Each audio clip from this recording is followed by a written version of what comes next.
We start with breaking news out of Denver, where police shot and killed a man tonight during an incident at a convenience store. It happened on Federal, just south of 6th Avenue.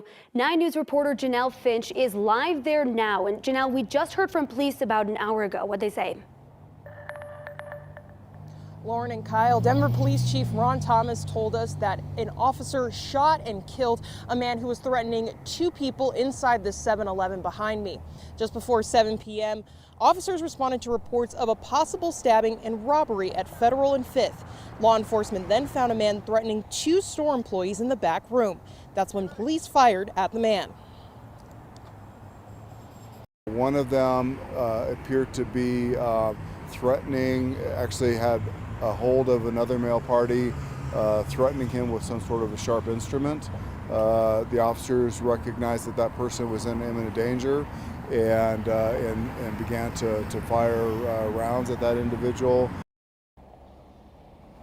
Police say the 2 victims were not harmed, but the suspect was taken to the hospital where he later died from his gunshot wounds. State Patrol and the Colorado Bureau of Investigations is now taking over this investigation since a Denver officer fired their weapon. Janelle Finch reporting from Denver. Thank you, Janelle. This was the second shooting involving law enforcement in the Denver metro area in just the last 24 hours. Jefferson County deputies shot and killed Kristen Dock late last night. He was wanted for attempted murder. The sheriff's office says it happened around 11 last night after deputies found a disabled car on Kipling near I-70. The deputies spotted expired plates, so they called for backup. They say that's when Doc and a woman got out of the car and started walking around. The Jeffco Sheriff's Office says both ignored their commands to get back in the car. Then Doc shot at deputies. They fired back and hit him. Doc was taken to the hospital where he died. The deputies and the woman were not hurt. 5 years in prison. That is the sentence for Peter Chikuniak today for his role in Elijah McClain's death. Longest sentence so far for any of the first responders convicted for McClain's death. However, it was also the minimum sentence that the judge could have given Chikuniak in this case. He's the first of 2 paramedics to be sentenced. He was the supervisor, the one who approved giving McClain a lethal dose of ketamine as officers held him to the ground. McClain was walking home in 2019 when officers confronted him. He had done nothing wrong. He died days later. For 2 hours this afternoon, the packed courtroom heard emotional testimony, stories about Chikuniak's character from his family, friends, and former colleagues. Then the judge heard from Chikuniak himself and from Elijah McClain's mother, Shaneen. I wish that I could look into Miss McClain's eyes and tell her that Elijah would be okay. I can't, and that destroys me as a person, as a father, and as a paramedic. Miss McClain tragically lost a son, and we also lost a patient, and I don't take that lightly. Peter chose to lose my son as a patient that night by his decision to watch my son take his last breath under the weight of a bully with a badge and his indecision to act for humanity. Shaneen McClain spoke exclusively with our Alexandra Lewis after today's sentencing. Today we saw the most prison time that will be handed down to any of the first responders charged in the death of Elijah McClain. But, we saw the most emotional I think I've ever seen Shaneen McClain throughout this entire process. A process that is almost over in the courts, but far from over in her heart. I don't know what's worse. Having to wait this long. Having to see injustice continue. Having people get paid for my pain. I don't know what's worse, but I'm not okay. I never will be. Shaneen was just one of the many people who packed courtroom 107 today, most in support of former Aurora paramedic Peter Chikuniak, who shuffled into the courtroom donning yellow stripes, ankles and wrists bound. 7 people spoke on his behalf, attesting to a selfless character and an impenetrable love of community. His delusions of grandeur mean nothing. No matter how he looks at himself, he's scum too. Chikuniak was sentenced to 5 years in prison. Not long enough for a mother who's waited nearly 5 years for justice. Unfortunately, this is it, right? I don't see no hope. I don't see no change. A little bit of law here, a little bit of law there. Nothing stops their hatred. Nothing stops their racism. And nothing stops their evil protocols and practices. We mean nothing to them. To Shaneen, today's sentencing and the previous and the next were always larger than her son's death. And what remains is fractured trust between communities of color and the first responders that are meant to serve them. Today, no chapters close for a mother whose son's story will always remain unwritten.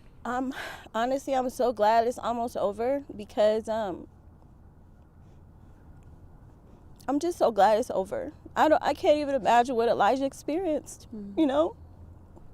I can't even imagine. So I'm just glad this part's over.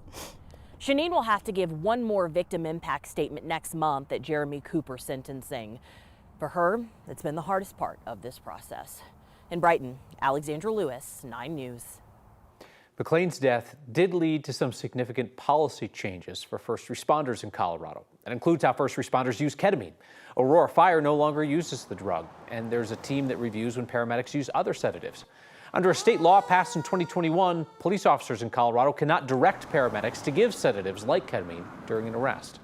The second paramedic convicted in McLean's death will be sentenced at the end of April. You can find in-depth coverage of the trials on 9news.com. High fire danger across the state today and into the weekend. Tomorrow, the Front Range will have a warning for critical grass fire danger. Meanwhile, heavy snowfall and strong winds are headed to the high country tomorrow night. Some areas could get more than a foot of snow. CDOT is expecting heavy traffic along I-70. They recommend taking CDOT's Snow Stang or Pegasus shuttle if you want to go to the mountains this weekend. And as we go through the weekend, it's really going to be a story of fire and ice with red flag warnings and winter weather alerts and strong winds all throughout. So as we go through the day tomorrow, the entire Front Range and Eastern Plains will be under red flag warnings. We're going to watch for increased fire weather danger there. And then off to the west, we're going to still see these really gusty winds, but they'll be paired with snow. So we do have winter storm warnings in red for the northern half of the high country and into the northwestern corner of the state, where these areas could expect anywhere from 6 inches to a couple feet of new snow, all the while winds gusting up to 65, 75 miles per hour. That creates that blowing snow, blizzard conditions, very hazardous travel. You'll want to stay off of these mountain roadways tomorrow evening through Monday morning. Even to the southwest, we're expecting smaller snow totals, but still gusty winds. So we have winter weather advisories that will be in effect for the same time period. Now, moving ahead to my 7-day forecast, we're going to talk about these winds and the fire danger that they cause. We're also going to talk about spotty rain and snow chances across the Front Range and then that whiteout mountain snow. All of those details just ahead in my full 7-day forecast. Stay tuned. Kicking in the front door of a vape shop didn't work, so Commerce City police say thieves decided to use their vehicle instead. That worked. The video shows several people in masks then ran in and grabbed what they could. This happened at the Darth Vapor Smoke Shop on East 62nd Avenue. Police say that the car they used as a battering ram is stolen. If you have any information, you're asked to call Commerce City Police. Denver police are investigating a potential kidnapping by a city rec center. It was all caught on camera. Police wouldn't release the video, but 9 News got a hold of it through a records request at Denver's Parks and Rec Department. This happened last Friday at the Harvey Park Rec Center. You can see that man on the sidewalk. A car pulls up and a man jumps out. He tackles the man and drags him back to the car. DPD says they're investigating, but hasn't received a missing person report matching the victim's description. Police ask that you call Crime Stoppers if you have any information about this.